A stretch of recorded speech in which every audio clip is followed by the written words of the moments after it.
Comment être bien seul? Effectivement, d'une manière générale, dans pas mal de sociétés, il n'est pas forcément toujours bien vu de vouloir rester seul, de vouloir être seul, et donc c'est souvent un peu sujet à critique. Également, les gens ont toujours l'impression qu'il faut vraiment faire toujours quelque chose à tel ou tel moment, qu'ils doivent vraiment remplir les moments vides en parlant à d'autres gens, etc., etc. Et au final, vous ne pouvez pas réellement savoir ce que fait le fait justement d'être seul et en fait d'en tirer les bienfaits de tout cela. Voyez donc tout ça dans cette vidéo. Première chose à faire pour être bien seul, ça va être de voir les avantages que vous avez à en tirer. Effectivement, le fait d'être seul d'une manière générale, comme j'ai dit dans l'introduction, dans la société, c'est souvent un petit peu des fois mal perçu, c'est souvent pas très bien vu, et au final, vous avez plein de choses de bénéfiques à en tirer quand vous êtes seul ou quand vous vous retrouvez seul. Le temps que vous passez à être seul peut très bien vous permettre de mieux réfléchir, de vous ressourcer, de prendre le temps pour faire des activités que vous aimez particulièrement, de prendre le temps également pour vous instruire, etc.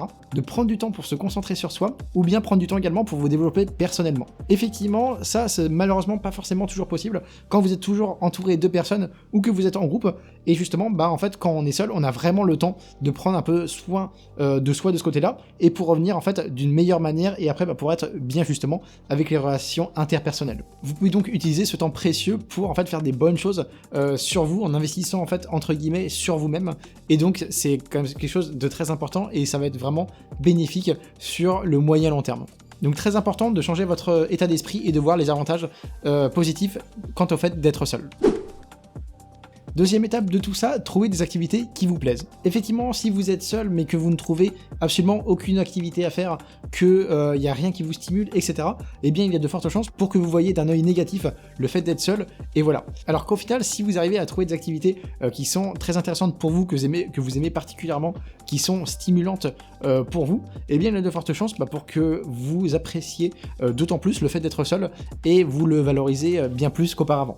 Donc ça peut être tout et n'importe quoi, ça peut être le fait de faire du sport, de prendre soin de soi, de faire une randonnée dans la nature avec son chien, d'écouter de la musique, de s'intéresser à l'art, de vouloir plus se cultiver, de vouloir apprendre à mieux cuisiner ou bien se lancer dans les loisirs créatifs. Vous pouvez donc trouver un tas d'activités diverses et variées qui vous permettront de valoriser le temps que vous avez pour vous tout seul et au final qui vont vous faire du bien sur le moyen long terme. Donc très important également de trouver des activités à faire. Autre point, ça va être de cultiver l'estime de soi. Effectivement, le fait d'être seul, ça peut être un petit peu compliqué parfois pour les personnes qui manquent d'estime de soi ou bien de confiance en soi, et donc c'est très important également de miser là-dessus pour vous améliorer d'un point de vue personnel. Vous pouvez donc vous former d'une manière générale sur la thématique du développement personnel, prendre soin de vous d'une manière physique ou mentale, avoir recours à l'autocompassion en vous parlant d'une manière bienveillante et positive, à vous fixer des objectifs réalisables et à travailler sur vos qualités personnelles. Donc quand on est seul, il est d'autant plus important de faire attention à son estime de soi, à sa confiance en soi, parce que voilà, des fois on n'a pas forcément de modèle de référence, etc. Il est donc important de travailler là-dessus. Autre point excessivement important par rapport au fait d'être bien seul, ça va être tout de même de se connecter aux autres. Effectivement, le fait d'être seul ne signifie pas du tout l'isolement social. Ça, effectivement, c'est quelque chose de très très négatif, et il faut faire justement très attention à ne pas sombrer là-dedans et tomber dans l'isolement social. L'isolement social, c'est vraiment quelque chose qui a été prouvé, qui est vraiment négatif sur la santé mentale des personnes, et donc c'est vraiment à tout prix ce qu'on veut éviter. L'idée ici, en fait, ça va être d'avoir des moments seuls de part et d'autre pour se ressourcer, pour prendre du temps pour soi, se développer personnellement, etc. Et d'un autre côté, côtoyer des gens pour, on reste des êtres sociaux, et donc c'est important de côtoyer d'autres personnes, d'avoir des échanges sociaux. C'est quelque chose qui fait énormément de bien. C'est notamment très bénéfique quand on fréquente des gens qui nous ressemblent un petit peu, qui sont dans un bon état d'esprit, qui nous font pas nous sentir bien évidemment, etc., etc.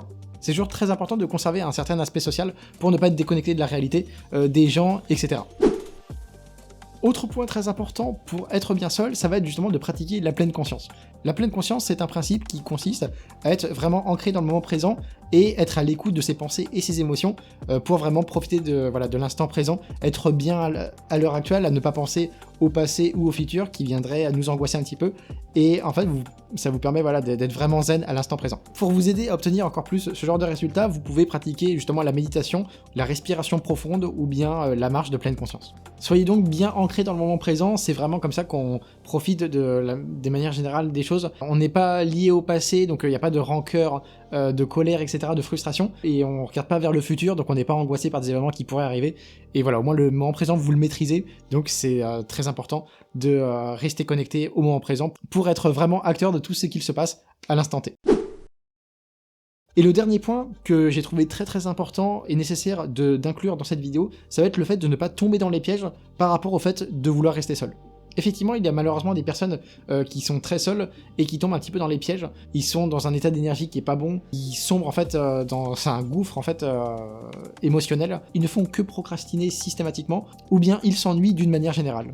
Il est donc très important de faire on ne peut plus attention à comment gérer le fait d'être seul, à quand même conserver justement cet aspect social pour vraiment entretenir des relations avec les autres, à également se fixer des objectifs et être en fait assez responsable et conscient de ce qui se passe.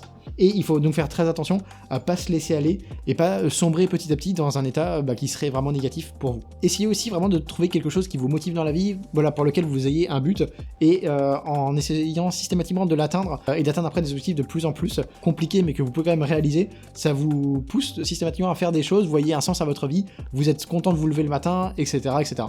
C'est donc important voilà, de toujours avoir ce genre de choses en tête parce que il peut vite être arrivé malheureusement de sombrer en fait quand on est seul trop longtemps, et donc ça c'est important à faire attention.